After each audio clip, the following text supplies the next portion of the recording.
Buying a business is one of the fastest ways to build wealth, if you do it right. Now, I've gone through the process multiple times. I own multiple businesses. And in this video, I'm going to break down exactly what I look for step by step when I'm looking and contemplating a business acquisition. If you're thinking about buying a business, this video is going to save you from making some very common, costly mistakes. Whether you never bought a business before or you're just thinking about scaling your existing business, listen up because I'm going to break down 7 of the most crucial things that I look for when I buy a business. Let's get right into it. Starting with, in my opinion, the most important thing. Having the right partners. If I could give one piece of advice, if you're contemplating buying a business, please do not go at it alone. The easiest thing you could possibly do to increase your chances of success is to get partners involved. Just to give you an idea, when I first ventured into real estate, we'll use that as an example. I partnered, my very first real estate investment was a 50-50 partnership with a very successful, seasoned investor who already had an 8-figure portfolio of real estate properties. Every investment that I made in real estate paid off and I made money on. I had no idea what I was doing, but I partnered with somebody who did, and all of that knowledge and expertise instantly became mine. Fast forward a couple of years, the first business I bought was a healthcare company. I bought an assisted living facility. I was 23 years old. I didn't know anything about healthcare, let alone assisted living, but I took that same approach. I actually had like 5 or 6 partners in that. I put together a little group, people that had strong operational expertise in assisted living, people who knew the legal implications of healthcare law. I put together a strong group and we collectively bought that business together. Take what I'm doing now. I'm currently in the home services industry. I own a plumbing company. I'm currently working on buying an air conditioning company. Very similar story. I know nothing about either of these businesses, but the one thing I did get right is I made it my mission to go out and seek people who did know how to operate. So in my particular case, when I set out in this business, I went out and cold called the biggest air conditioning and plumbing companies in my market. And when I was able to finally get through to the presidents and CEOs, my pitch was, hey, I'm looking at buying X business. I realize that you have a lot of expertise in this.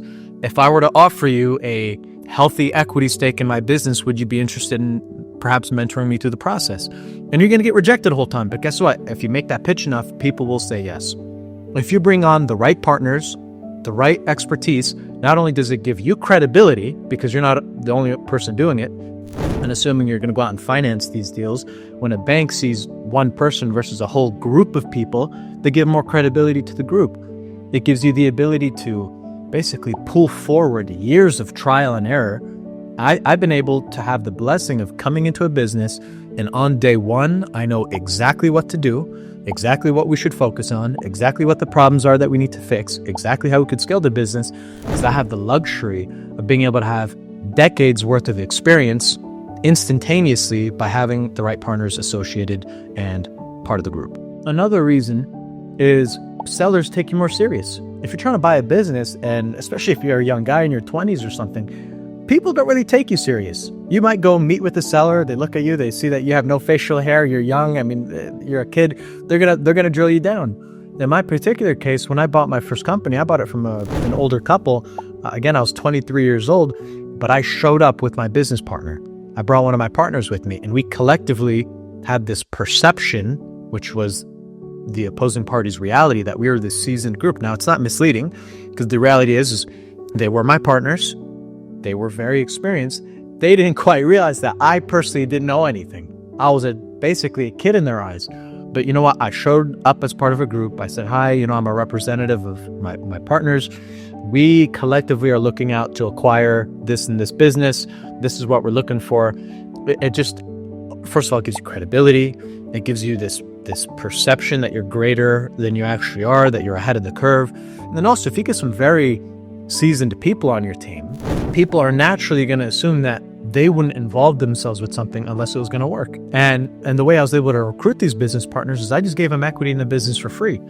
I would rather have, I think Mark Cuban says this, 40% of a watermelon than 100% of a grape. So in my particular case with the first business I bought, I only owned 75%. I gave away a quarter of the business to my business partners for free. I didn't cut the dollar from them. I said, here's 5%, or here's 10%, or here's 13%. Show me how to do this. Show me how to get it done. Because what's the alternative?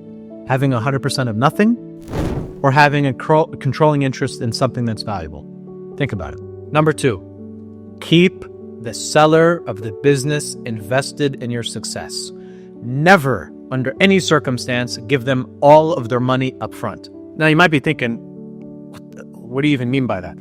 Anytime I buy a business, I find a way to keep the seller of the business invested in my success. And there's many different ways you can go about that. Because think about this. What happens if a guy asks for $1 million for his business, you give him all of the money, he gives you the keys to the business, and he walks away and you never hear from him again? This is not like buying property, where you could buy a piece of real estate, they hand you the keys, and okay, it's my property now. I can do what I want with it. I can paint and do all this stuff. Businesses are infinitely more complex. They're dynamic. You're involving people and personalities.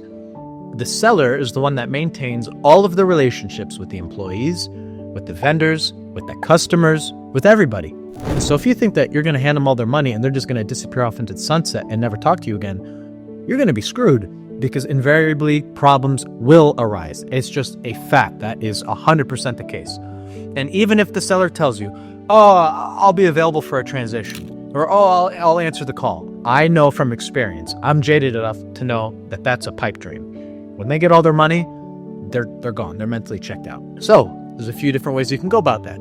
If the seller is not receptive, for example, to carrying a seller note, you could put money in escrow. This is a very common transaction structure where, for example, you might buy the business for $1 million. The seller will only get $850,000, and say they put 15%, $150,000, into escrow for 12 months. And they hold back the money. And that gives you the surety to know that they have to uphold their end of the bargain. And if for some reason they end up not being cooperative with you, if, for example, they lied to you and didn't disclose certain liabilities, you could either claw it out of that $150,000, or you could threaten them, hey, I'm not going to release the $150,000 to you unless you do XYZ. So it just, when they keep money on the table, all of a sudden they're cooperative. My favorite structure is having a seller carry a seller note. So for example, hey, you want $1 million for this business, I'll give you $800,000 in cash, and I'll pay you the other $200,000 over a couple of years, and I could pay you interest on that and structure it as a seller note. Again, same thing. If the seller wants all of their cash, they're all of a sudden going to work with you. I have personally had this save my ass so many times. When I bought my healthcare company, I made a shit ton of mistakes. Almost literally had the business collapse on me. But I owed the seller $500,000. Rightly or wrongly, I'm able to yank on their chain, so to speak, and get them involved because they want to get their money. They don't want to see the business implode, because if it does, they're never going to get paid. All of a sudden, even if my relationship with them isn't the greatest, they're going to work with you regardless. Always, always, always have the seller invested in your success. You could even do earnouts, for example, where they say, hey, you want the business for $1 million? Here's what we'll do. We'll say the purchase price is $800,000. However, I'll pay you up to $1.5 million if the business is able to hit certain targets. So you could structure all types of deals where it's like, hey, here's what we'll do. If the business doesn't perform as intended, I'm not going to pay you the $1 million. But if you help me make sure that the business continues to perform and actually maybe even exceeds expectations, I'll pay you even more.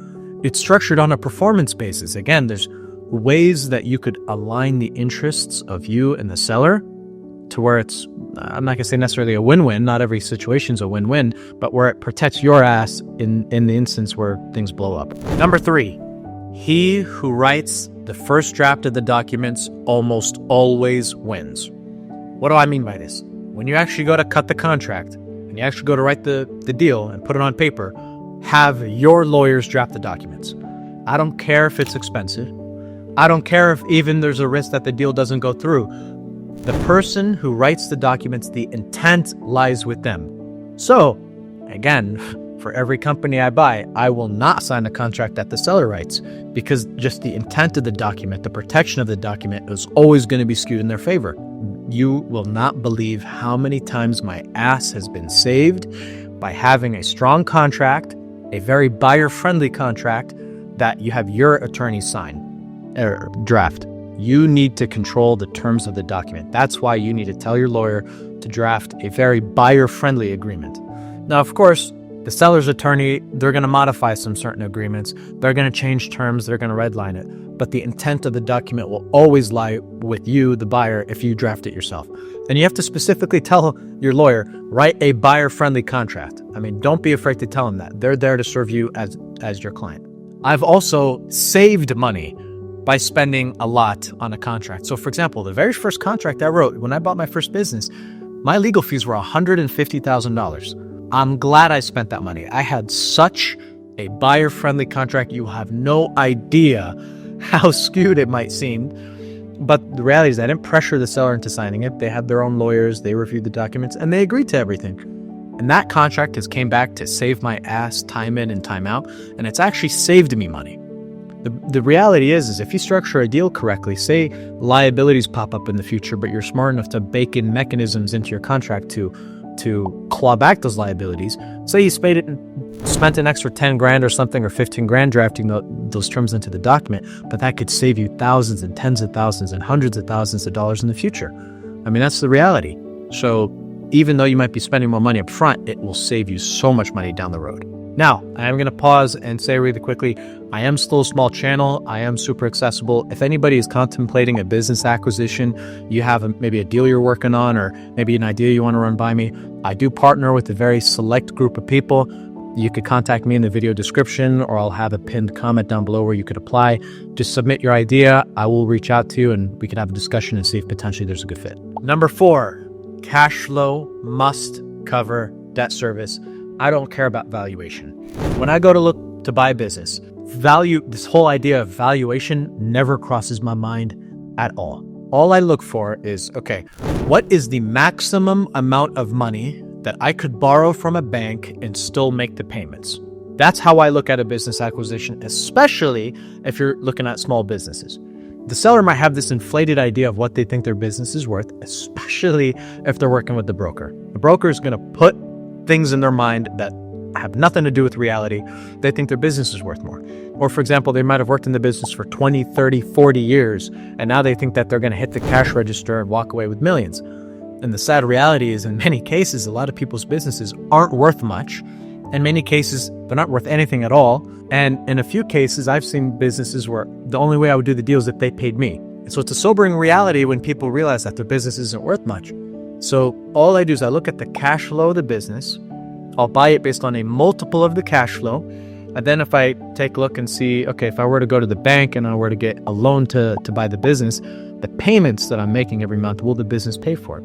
And I like to see a margin no tighter than about 2 times. So what do I mean by that?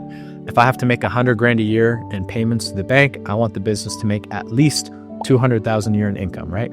So I have $2 in cash flow for every dollar of debt service. That's the tightest margin that I'll personally do. I like a nicer margin than that. But I don't care what the broker says. I don't care what the seller thinks the business is worth. I'll mentally make a calculation in my mind where I might pay anywhere from maybe 2, 3, maybe 4 times the annual cash flow of the business, because I know that within that range, if I were to go to the bank and get money, whatever that loan payment is, I know that I could pay for it.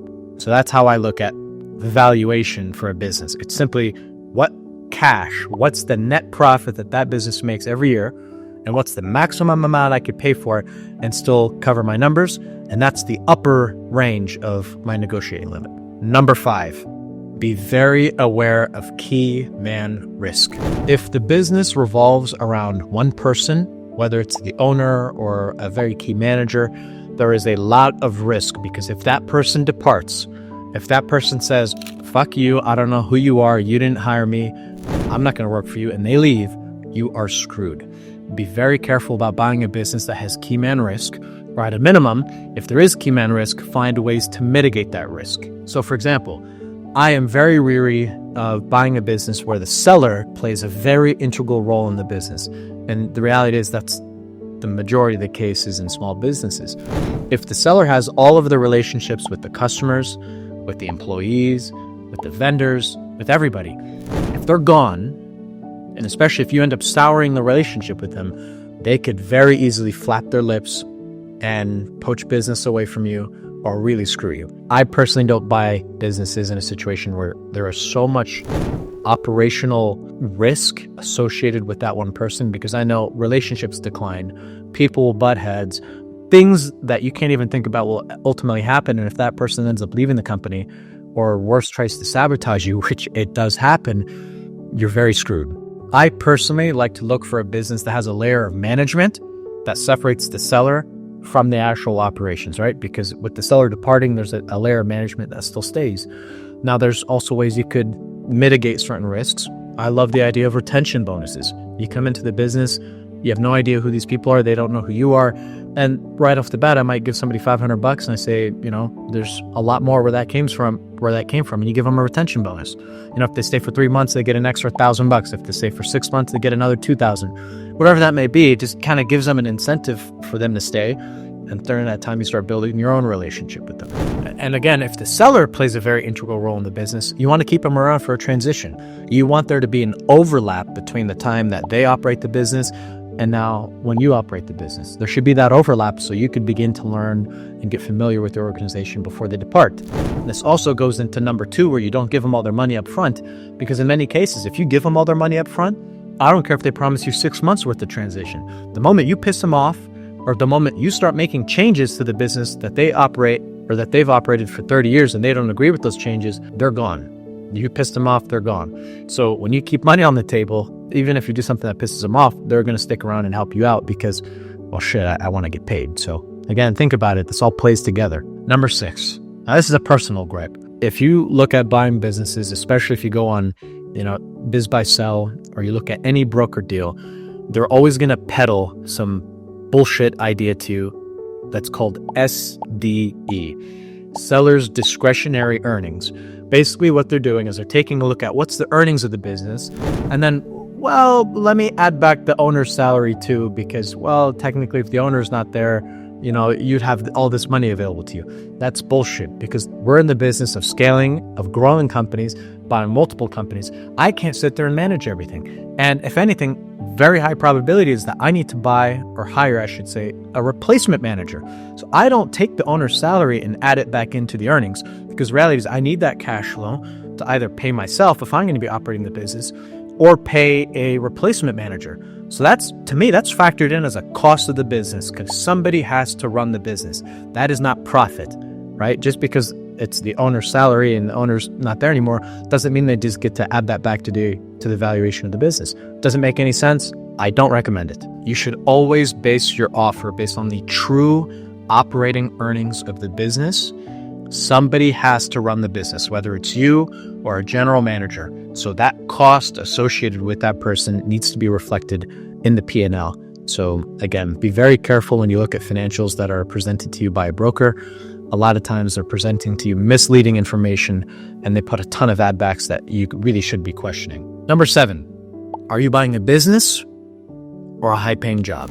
I will not buy a business that is so overly reliant on the seller to operate, because in that particular case, you don't really have a business. You're serving the business as opposed to the business serving you. My healthcare company is in another state. It's over 1,000 miles away from me. I candidly cannot tell you the last time I went to that business, because I worked really hard in the beginning to automate and set up that business to where it operates independently of me. I do not need to show up to that business to operate it. This is a real business, right? I'm not going to call it an absentee business. I still have my eyes on the business. I still watch the numbers. I still pay attention to everything. But the reality is that business serves me versus the previous owners who were way more involved than I was. Now, I was fine doing this deal because I actually realized during due diligence that most of their job could be automated. So I was perfectly fine going into it. But I won't buy a business where the seller's working 60, 70, 80 hours a week and the business is overly dependent on them. Because if the business is not dependent on a system, it's dependent on a person. And that person's typically the owner. So I'm very careful about disseminating buying a high-paying job and actually buying a true business that's scalable, has people, processes, and procedures that allows the business to operate even if I'm gone. And I'm going to give you a bonus. Number 8. I think a lot of people fail to plan their exit strategy. I always plan my exit strategy from day one. No matter what business I'm getting into, no matter if it's an investment, a business, whatever that may be, I know how I'm going to exit that investment before I ever get into it. If you know how you're going to ultimately exit your business, that gives you so much information for how you're going to enter it. I would never get into an investment forever. Wealth is built during a series of transactions. And the reality is, I look at so many business owners that are in their 60s, 70s, and in some cases 80s. I actually even once looked at a business from an 89-year-old woman. They're all trying to get rich off of one deal because they had one company, one business that they've operated for 30 years, and now they're trying to sell it, and they're asking for way too much money, and in many cases, they're asking for way more than it's actually worth. And in many cases, these businesses don't sell because they're all trying to get rich off one deal. Versus, the reality is most of the wealth that's built is built building up a business and selling it, building it up and selling it, starting up, cashing out, and repeating, doing a series of transactions. So throughout the course of my life, I'm going to be doing dozens and dozens and dozens of acquisitions, getting involved in a ton of different businesses, exiting those businesses, reinvesting my earnings into new businesses. So I'm constantly looking at my exit, because if I go into a business and I know that it's a legacy business, a business that I'm going to own for 20 years, I'm going to approach that completely differently than if I know I'm getting into a business with the goal of scaling it up as quick as possible and selling in 3 to 5 years, for example. There's a few different ways. Currently, there's the buy and sell. There are people that buy turnaround businesses, fix them up and sell them. There are people that buy and automate, which I guess you could say I did that with my healthcare company. I bought the business, I worked really hard to automate it, and now I've been able to pull out of that business. I draw a salary from the company without having to do anything, and that business it's pretty stable and it just pays me every month and I don't have to do anything. Or what I'm currently focused on in the home services industry is a roll-up. A roll-up is when you acquire multiple companies in the same niche and you're ultimately building a larger company out of buying smaller ones and integrating them. So again, for example, I bought a plumbing company last month. Next month, I'm probably going to buy an air conditioning company. Then I might want to buy an electrical company. Now I'm building them all together into one company that provides plumbing, HVAC, and electrical. I could continue to buy competitors and grow and build a larger company by saying instead of running a small $2 million company, I could buy 10 of them, merge them together, now I have a $20 million company. And the reality is, when you buy all those companies, that value of the group is greater than the sum of the parts. If you have 10 $2 million companies that are all independent, they're worth $20 million if you add them all up. But if you merge them into one company, then you build one large company, those valuations grow exponentially. So they might be worth 20 million independently. You roll them up into one, it might be worth 40 million. So that's personally what I'm focused on. This is maybe a 3 to 5 year play of buying as many competitors as I can, growing them up, and ultimately exiting. So again, take some time to figure out how you're going to exit your investment before you ever get into it. Okay, so those are the general things that I look for when I go to buy a business. If anybody has any questions, again, for a small group of people, I do partner with them. So if you have an idea, if you have a business, if you want to run it by me, my contact information is in the video description. You can go to my website. I've had people DM me on Instagram or LinkedIn or however you find me. I am reachable, so I'm happy to have a conversation there.